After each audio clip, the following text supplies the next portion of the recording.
So guys ஒரு நம்ம free fire Indian சர்வரில் இந்த எமௌண்ட் நம்ம கொடி அமௌண்ட் இதுதான் நம்ம டார்கெட். கரெக்டாக நமக்கு 650 டைமண்ட் இருக்குது. இந்த அமௌண்ட் தான் நம்ம ஸ்பின் பண்ண போகிறோம்.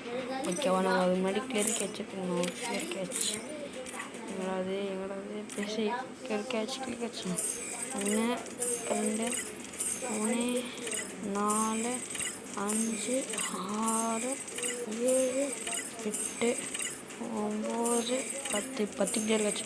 கைஸ் கொஞ்சம் லைக் பண்ணுங்கள், சப்ஸ்கிரைப் பண்ணி நம்ம எடுக்க போகிறோம். இந்த கொடியை மொத்தம் நம்ம டார்கெட்டு கொடியை மோட்டு வந்துடு உனக்காக 1000 டைமண்ட் ஸ்பெண்ட் பண்ணுறேன். கரீட்டா காலைல விசாரித்த போட்டு ஐயோ ஐயோ ஐயோ ஐயோ இந்த போட்டாப்பா சீனாக இருக்குது. பிளாக் ஜோக்கருக்கு அம்மா போடா மக்களே ஒரு 90 போட்டோம். ரத்த கொதிப்பே எமௌண்ட்டு வந்துடுச்சு. ஓகே ஒரு நிமிஷம் வரேன்.